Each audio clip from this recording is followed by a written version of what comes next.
कहानी की शुरुआत होती है डॉक्टर एंड्रू को दिखाने से जो एक अमेरिकन है और इस टाइम काफी दुखी नजर आ रहे थे क्योंकि उनका एक मरीज दिल का ऑपरेशन ना होने की वजह से मारा गया। तभी यहाँ डॉक्टर एंड्रू के पास उनका एक साथी आकर बताता है कि एक टेररिस्ट दहशतगर्द ग्रुप है जो अमेरिकन को पकड़ना चाहता है। वो लोग इस एरिया में भी घुस आए हैं जिन्हें आपके यहाँ होने का पता लग चुका है। ये सुनकर डॉक्टर एंड्रू सीधा जाते हैं अपनी वाइफ के पास जो भी एक टीचर है और दिल की काफी अच्छी इंसान है। वो अफ्रीकन बच्चों को पढ़ाती है और इंसानियत की मदद करना चाहती हैं। डॉक्टर एंड्रू उनसे कहते हैं कि हमें यहाँ से जाना पड़ेगा, हम मजीद यहाँ पर नहीं रह सकते क्योंकि टेररिस्ट ग्रुप हमें मार देगा। पर उनकी वाइफ अभी भी यही कह रही थी कि क्या हम सब ठीक नहीं कर सकते, क्या हम टेररिस्ट से बात नहीं कर सकते, उन्हें समझा नहीं सकते, हो सकता है हालात ठीक हो जाए। इस पर एंड्रू कहता है कि मेरा मेडिकल का सामान चोरी हो गया है, मेरा एक मरीज मर चुका है, तो अफ्रीका की हालात कभी ठीक नहीं हो सकते, यहाँ से चलना ही हमारे लिए बेहतर होगा। तब ये लोग यहाँ से निकलकर इस गाँव के छोटे से एयरपोर्ट पर आते हैं जो तकरीबन बंजर था क्योंकि ये रेगिस्तान में था और यहाँ एक इकलौता ही प्लेन था जिसमें बैठकर इन्हें यहाँ से जाना था। प्लेन की हालत भी ज्यादा ठीक नहीं थी, इसलिए पायलट जो बहुत ही लालची है वो लोगों और बहुत सारे सामान को ले जाना चाहता है। दो उससे मुसाफिर जो भी अमेरिकन सी थे वो भी यहाँ से जाना चाहते थे। इनमें 3 लोग शामिल थे, एक का नाम मैक्स था और बाकी उसकी दोस्त थी। एक ब्लैक मैन था जो दिल का काफी अच्छा इंसान है और इन सबका हेड था, वो भी साथ चाहता है। आखिरी दफा एंड्रू की वाइफ अपने अफ्रीकन साथी को अलमिला कहती है जिस पर वह दुख के साथ कहता है कि मुझे अफसोस है इस बात पर कि हमारे मुल्क के टेररिस्ट की वजह से आपको यहाँ से जाना पड़ रहा है। एंड्रू पायलट के पास गया जिसका नाम ग्रंथ था। जाहिर है वो लालची इंसान है इसीलिए इनसे काफी ज्यादा पैसे मांगता है। एंड्रू ग्रंथ को पहचान लेते हैं, उसे कहने लगे कि तुम वही पायलट हो ना जिसने मेडिकल का सामान लाना था, जानते हो वो सामान ना लाने की वजह से मेरे कितने सारे मरीज मारे गए और जो सामान मैंने अमेरिका भिजवाना था वो भी चोरी हो गया है। यह बताकर एंड्रू उसे समझाते हैं कि इंसानियत के साथ इस तरह नहीं करना चाहिए, ये बहुत बुरी बात है। यानी कि एंड्रू और उनकी वाइफ दोनों इतने अच्छे हैं कि वो हमेशा चाहते हैं कि हमारी वजह से इंसानियत का भला हो जाए और वो सोचते हैं कि शायद हमारी बातें ग्रंथ पर असर कर जाए और वो मुतासिर होकर अच्छा इंसान बन जाए। प्लेन में ज्यादा सामान नहीं रख सकते थे इसलिए लालसी ग्रहण यहाँ फिर से कहता है कि आप लोगों ने मुझे सिर्फ अपने जाने की पैसे दिए हैं ना कि सामान की। तो आप सामान नहीं लेकर जा सकते, लेकिन मुसाफिरों के बार बार कहने पर वो मान गया और कहता है अच्छा चलो ठीक है, आप सामान तो ले जा सकते हैं लेकिन अपना सामान आपको अपनी गोद में रखना होगा। जिसके बाद वो सब आकर प्लेन में बैठ जाते हैं। प्लेन के अंदर के हालात भी काफी बुरे थे लेकिन अपनी जान बचाकर जैसे तैसे इन्हें यहाँ से जाना ही था वरना अगला प्लेन इन्हें 1 हफ्ते के बाद मिलेगा। ये यहाँ रहना नहीं चाहते क्योंकि एक तरफ वो टेररिस्ट ग्रुप और दूसरी तरफ अफ्रीका के जंगल के खतरनाक जानवर, तो मजबूर इन्हें इसी प्लेन में सफर करना था। जैसे ही प्लेन उड़ता है ये लोग सुख का सांस लेते हैं। ये नॉर्मल लग रही थी, सब ठीक ही चल रहा था लेकिन अचानक प्लेन हिलने लगता है। सब लोग रन से इस बारे में पूछते हैं जिस पर वो कहता है कि ऐसी कोई बात नहीं है, प्लेन में मैंने पहले भी कई सारे प्लेन्स उड़ाए हैं जो कई घंटों का सफर बनता है, तो मैं जानता हूँ प्लेन में कोई गड़बड़ नहीं है। आप सब लोग शांत रहे। लेकिन गुस्से में डॉक्टर एंड्रू सामने आई कहते हैं कि मैं इतना तो जानता हूँ कि तुम लालची हो और तुमने प्लेन में बहुत सारा सामान रखा है जिस वजह से प्लेन वाइब्रेट हो रहा है। अगर ऐसे ही चलता रहा तो जल्दी प्लेन तबाह हो जाएगा। ग्रेन कहते हैं भाई ऐसी कोई बात नहीं है, आप चुपचाप अपनी सीट बेल्ट लगाकर बैठ जाए, मुझे मेरा काम करने दे, तुम्हें इन चीजों का नहीं पता। लेकिन फिर कुछ ही देर में प्लेन बहुत जोरों से हिलने लगता है और उसमें आग लग जाती है और अब वो तेजी से जमीन की तरफ बढ़ने लगता है। अगले कुछ ही सेकंड्स में प्लेन जमीन पर गिर जाता है। प्लेन की तबाह होने से कुछ मुसाफिर मारे जाते हैं जबकि बचने वाले लोग भी जख्मी हो गए थे। एंड्रू हिम्मत करके उठा, आसपास जलती हुई चीजों को देखने लगता है। मैक्स भी बच जाता है और एक दूसरा लड़का भी, लेकिन मैक्स की दोस्त इस क्रैश में जिंदा नहीं बच पाई, वो मर जाती है जबकि एंड्रू गन और हेड भी बच जाती। एंड्रू अपनी वाइफ के पास आया जिसकी हालत तो बहुत खराब है क्योंकि वो बुरी तरह सामान के नीचे फंसी हुई है, काफी जख्मी भी है क्योंकि उसकी टांग टूट चुकी है। एंड्रू अपनी वाइफ को वहां से बाहर निकालने की कोशिश करता है लेकिन वो इतनी बुरी तरह फंसी हुई थी कि लाख कोशिश के बाद भी नहीं निकल पाती। ये देखकर ग्रंथ कहता है वो नहीं निकल पाएगी, जोर मत लगाओ बल्कि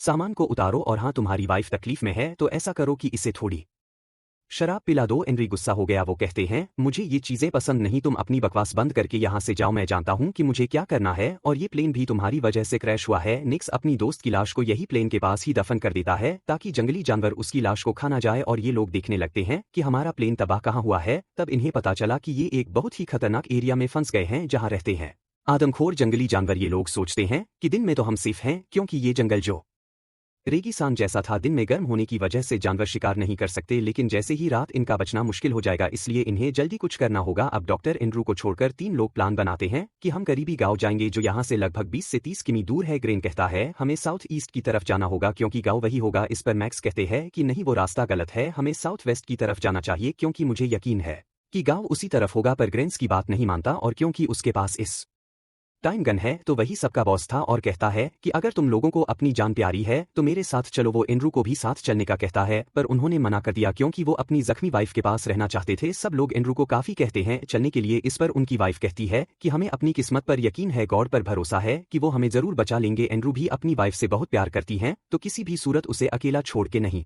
जा सकते। वो अपने साथियों को कहते हैं कि अगर गाँव कुश्त के फासले पर है तो तुम वहां से मदद ले आना, तब तक मैं यही रुककर अपनी वाइफ का ख्याल रखूंगा। जिसके बाद वो लोग गांव की तरफ अपना सफर शुरू कर देते हैं जबकि एंड्रू और उनकी वाइफ टूटे हुए प्लेन में बैठकर मदद आने का इंतजार करने लगते हैं। उनकी वाइफ तो पूरी तरह हिम्मत हार गई थी, ऐसा लग रहा था जैसे या तो वो मदद का इंतजार कर रही है या फिर मौत का, जिसके साथ ही वहां जंगली जानवर इनके करीब आने लगते हैं। बेशक दिन है लेकिन वो इन्हें देख सकते थे। उधर ग्रैंड और बाकी सब इस रेगिस्तानी इलाके में गुम हो जाते हैं। चलते चलते उन्हें आधा दिन हो गया था लेकिन अभी तक वो गांव नहीं पहुंचे हैं। थकावट से उनकी हालत भी बहुत खराब है, प्यास की शिद्दत से जमीन पर गिर पड़ते हैं, एक कदम भी आगे नहीं बढ़ा सकते। तब ग्रहण उन्हें पानी पिलाते हैं और ये लोग अपनी आखिरी पहाड़ी की तरफ बढ़ने लगते हैं। पर ये क्या इन्होंने देखा कि इतना सफर काट कर हम यहाँ आए हैं लेकिन आगे भी बस रेगिस्तान नुमा जंगल है, वापसी का रास्ता भी इन्हें मालूम नहीं, यानी वो बुरी तरह यहाँ पर फंस गए थे। ये देखकर मैक्स ग्रंथ से गन छीन देते हैं और उसे कहता है कि देखो हम तुम्हारी वजह से यहाँ फंस गए हैं, जल दी मर जाएंगे। सबको गन दिखाकर कहता है कि अब सबको उसी रास्ते पर चलना होगा जिस पर मैं जाऊंगा। लेकिन बाकी लोग तो ग्रंथ के साथ ही रहना चाहते थे। वो सोचते हैं कि जिस रास्ते से हम आए हैं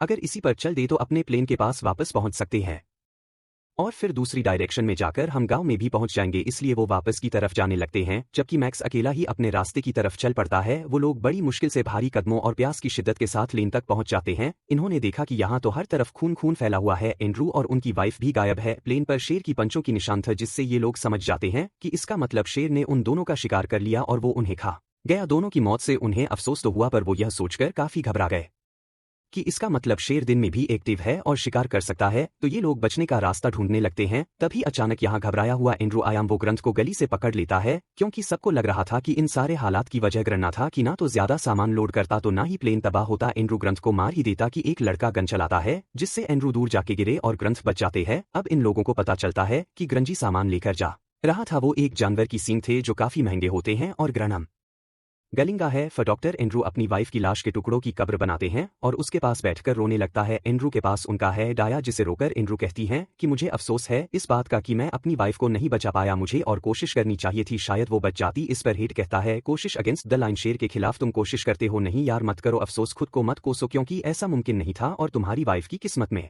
यही दिखा था जिस पर उसे यकीन था। धीरे धीरे रात होने लगी। अब इन्हें जैसे तैसी रात गुजारनी थी या फिर कुछ करना था क्योंकि रात के टाइम ये पक्का किसी जानवर का शिकार हो जाएंगे और अब तो इन्हीं शेर के गुरानी की आवाजें बनी देखती है। अब ग्रहण इन सबको बताता है कि हमारे पास रात गुजारने का बस एक ही रास्ता है और वो है पायलट का बन, जहां हम 3 लोग जैसे तैसे छुपकर अपनी जान बचा सकते हैं। तो अब ये लोग टॉस करने लगते हैं कि कौन से 3 लोग पायलट कभी में बैठेंगे। मैक्स का दोस्त टॉस में हार गया यानी कि वो रात को प्लेन के बाहर बैठेगा। जैसे ही रात हुई वो लड़का आग चलाकर प्लेन के बाहर बैठ जाता है जबकि तीनों लोग पायलट कभी में उसे समझा दिया गया था कि तुमने बस सोना नहीं है और आग को जलते रहने देना है क्योंकि जब तक तुम जागते रहोगे आग जलती रहेगी, तुम्हारी हिफाजत रहेगी और जैसे ही तुम्हारी आंख लगी, आंख बुझ गई तो तुम मर सकते हो। ये लोग अब बस रात गुजरने का इंतजार कर रहे थे क्योंकि सुबह होते ही ये उस गाँव में चले जाएंगे जिसका रास्ता अब इन्हें पता चल चुका है। रात को बरन किसी काम से बाहर आया, वो देखता है कि वो लड़का तो सो रहा है और आग भी बुझ रही है। गन उसे जगाकर कहता है लड़के होश करो, जागो और आग जला के रखो अगर जिंदा रहना चाहते हो। जिसके बाद गन वापस कभी में आकर बैठ जाता है लेकिन मैक्स का दोस्त वो लड़का जिसे बहुत नींद आ रही थी वो सो जाता है और आग भी बुझ जाती है। जहां अब अंधेरे में हम किसी की आंखों को चमकता हुआ देखते हैं जो और कोई नहीं बल्कि शेर ही थी जो अब प्लेन के बाहर आ चुके थे और उनकी जोरदार आवाजें अंदर बैठी वो तीनों भी सुन रही थी। अब एंड्रू जो रहमदिल है उसे लड़के के लिए बुरा लग रहा था, वो चाहता है कि ये लोग बाहर जाकर उसकी जान बचाएं लेकिन बाहर शेर काफी ज्यादा थे तो ये लोग कुछ भी नहीं कर सकते थे। लेकिन फिर एंड्रू कबन का दरवाजा खोल ही देता है जिससे एक शेर अंदर घुसने की कोशिश करते हैं। हालांकि ये मिलकर जोर लगाकर उसे रोकने में लग जाते हैं लेकिन शेर इतना ताकतवर था कि वो कैमत को तोड़ने लगता है। अब एक सांप जो कप का अंदर घुसकर बैठा हुआ था वो हेड को काट लेते मगर ये जैसे से केबिन का दरवाजा बंद कर ही देती है। एंड्रू हेड की टांग पर रस्सी बांधता है और कट लगाकर बहुत सारा खून निकाल देते। इससे सांप का जहर भी निकल गया और उसकी जान भी बच गई लेकिन उसकी हालत बहुत खराब हो गई थी। सुबह जब ये कैब से बाहर आई तो देखते हैं कि इनका वो साथी बाहर नहीं है यानी वो भी शेरों का शिकार हो गया था। ये लोग फिर उस गांव में जाने का फैसला करते हैं क्योंकि दिन का टाइम है तो अभी इन्हें कोई खतरा नहीं होगा। लेकिन एंड्रू जो इतना कुछ देख चुका है वो हिम्मत हार जाता है और पूरी तरह टूटकर पेड़ के साथ बैठ जाता है। उन लोगों से कहता है कि मैं तुम लोगों के साथ नहीं जाऊंगा, मैं हिम्मत हार चुका हूँ, यही मेरी किस्मत है, मैं अपने वाइफ के पास जाना चाहता हूँ तो मैं यहीं रुककर अपनी मौत का इंतजार करूंगा। मैंने आज लोगों को शेर का खाना बनते हुए देखा है और ये चीज मजीद बर्दाश्त नहीं कर सकूंगा। जबकि बाकी लोग गांव की तरफ निकल पड़ते हैं। ये लोग कुछ दूर गए ही थे कि सामने से एक गाड़ी को आता हुआ देखते हैं। उसे देखकर ये लोग काफी खुश हो गई। एंड्रू भी उठ खड़ा हुआ। ये सोचते हैं कि अब हम भी और एंड्रू भी बचा लिया जाएगा। तो गाड़ी को अपनी तरफ बुलाने के लिए वो चिल्लाने लगते हैं। मगर ये क्या हम देखते हैं कि वो गाड़ी सीधा आकर एंड्रू के पास रुकी। इसमें और कोई नहीं बल्कि वो टेररिस्ट ग्रुप था जो अमेरिकन को ढूंढ रही थी। और वो अब एंड्रू को मारने लगते हैं और एंड्रू से पूछते हैं कि तुम यहाँ हमारी जमीन पर क्या कर रहे हो? हमारी चोरी करने आए हो ना? तुम हमारा सामान चुराकर अपने मुल्क ले जाते हो। ये सुनकर हेड और ग्रंथ सामने आए। उनसे कहते हैं, अरे ये तो डॉक्टर हैं, इन्होंने कुछ नहीं किया। ये तो आप लोगों की मदद के लिए यहाँ आते हैं और अभी वापस जा रहे थे। आपको इन्हें नहीं मारना चाहिए। लेकिन तभी उन टेररिस्ट को प्लेन से उस जानवर की सींग मिल जाती है, जिससे उन्हें और गुस्सा आ जाता है। वो एंड्रू को कहते हैं कि तुम एक स्मगलर हो और हमारी जमीन से सामान चुराकर तुम अमेरिका स्मगल करते हो। इसलिए वो फिर से एंड्रू को मारने लगी। तभी गन बोलता है कि यह मेरा प्लेन है, यह सारा सामान मेरा है और स्मगलिंग मैं करता हूँ। एंड्रू ने कुछ नहीं किया। यह सुनकर वो कहते हैं, इसका मतलब ग्रनम में मार देना चाहिए। हेड कहता है, क्यों मार देना चाहिए? क्या तुम कोई टेररिस्ट हो? तुम तो इस जमीन पर रहने वाले भले इंसान हो और हम तुम्हारी कदर करते हैं। हेड को लग रहा था कि वो टेररिस्ट की माइंड को बदल देंगे, पर वो उसकी चेहरे पर गोली मारकर यह साबित करते हैं कि हाँ, हम वाकई टेररिस्ट हैं। हमें इंसानों पर रहम नहीं आता और हमारा कुछ भी नहीं हो सकता। जिसके बाद वो उनके साथ काफी बुरा सलूक करते हैं और एक टेररिस्ट ट्रक लेने चला जाता है ताकि वो इन्हें भी अपने साथ ले जाएं और खूब इनके साथ बुरा सलूक किया जाए। अब 2 टेररिस्ट यही रुकी थे। उनमें से एक एंड्रू को कहता है, अच्छा चलो तुम्हारे साथ एक डील कर लेता हूँ। मैं 10 तक गिनूं और तुम्हें भागना होगा। 10 के बाद मैं गोली चलाऊंगा, ठीक है ना? चलो अब शाबाश, तुम भागो, उठो खड़े और भागो। लेकिन एंड्रू नहीं भागता क्योंकि वो तो कब का हिम्मत हार चुका है, तो उसे क्या जरूरत है भागने की। टेररिस्ट को इतना गुस्सा आया कि वो पानी दिखाकर उन्हें चिढ़ाने लगता है, उन पर हंसने लगता है। जब टेररिस्ट को एहसास हुआ कि दोनों पूरी तरह हिम्मत हार चुके हैं, तो वो उनसे दूर लेन के साथ टेक लगाकर बैठ जाते हैं। कुछ देर बाद उनकी आंख लग गई। ग्रंट एंड्रू को कहते हैं कि मैं फाइटर हूँ, इतनी आसानी से मैं नहीं मर सकता। जो कहकर वो बहुत धीरे से टेररिस्ट के पास जाने लगा। वो गन छीनने लगता है, लेकिन टेररिस्ट को होश आ गई। वो जैसे गन पर शूट करता है तो पता चला कि गन में तो गोली नहीं है। दूसरा टेररिस्ट भी जाग गया, लेकिन इससे पहले वह गन पर शूट करता एंड्रू उसे काबू करके गन छीनने की कोशिश करता है। इस चक्कर में गोलियां चलने लगी और दोनों टेररिस्ट मारे जाते हैं। तब गन एंड्रू से कहता है, देखो हमने इन दोनों को तो मार दिया, तो अब तुम्हें मेरे साथ चलना होगा। तुम्हें अपनी वाइफ का सपना पूरा करना है और मुझे सुधरना है। मुझे एक मौका दो ताकि मैं अपने सब गुनाहों की माफी मांग सकूं। तो अब चलो मेरे साथ, मैं तुम्हारी मदद करके तुम्हें शहर तक ले जाऊंगा जहां तुम हजारों मरीजों की मदद कर सकते हो।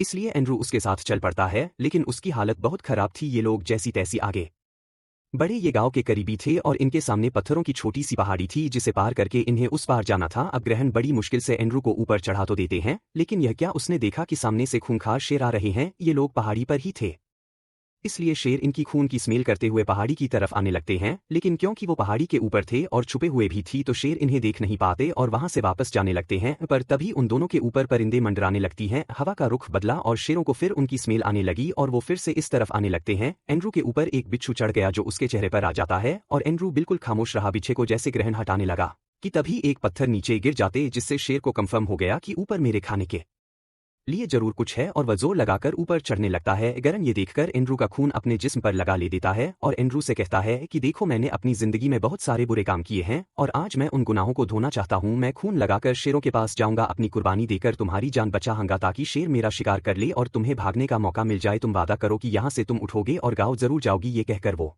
चिल्लाता हुआ पहाड़ी के ऊपर आया, फिर नीचे को जाता है। शेर फौरन उसके पास आकर उसका शिकार कर लेता है। इसके बाद एंड्रू जो गांव की तरफ बढ़ने लगा, काफी दूर तक चलने के बाद नीचे गिर जाता है। उसे प्यास लग रही थी, तभी वह सामने से 2 जानवरों को आता हुआ देखता है जो उसे खाने आ रहे थे। यह देखकर एंड्रू आसमान की तरफ देखकर कहता है, क्या मेरी किस्मत में बस यही खा था कि ऐसी फजूल मुर्दाखोर जानवर के हाथों में मरूं? अगर मेरी मौत ही दिखनी थी तो कम से कम शेर के हाथ तो होती। यह कहकर एंड्रू दोबारा से फुल हिम्मत के साथ खड़ा होता है। वो जानवर भागकर एंड्रू की तरफ आने लगे, लेकिन अचानक बादल गरजने की आवाज से वह जानवर वहां से भाग जाते हैं। तभी बारिश होने लगी। एंड्रू वही जमीन पर लेटकर बारिश का पानी पीने लगा और अपनी इतनी देर की प्यास बचाता है, जिसके बाद वह बेहोश हो जाता है। अब जब एंड्रू की आंखें खुली तो उसके सामने उसका वही साथी था जिसने एंड्रू को आकर टेररिस्ट का बताया था। वो सहारा देकर एंड्रू को उठाता है और उसकी जान बचाकर यहाँ से ले जाता है। यानी कि एंड्रू अब सेफ था और उसकी किस्मत में जिंदा रहना लिखा था, क्योंकि उसने आखिरी टाइम में हिम्मत से काम लिया था और वो अब गाँव भी पहुंच जाएगा। जिसके साथ ये कहानी भी इधर ही खत्म हो जाती है।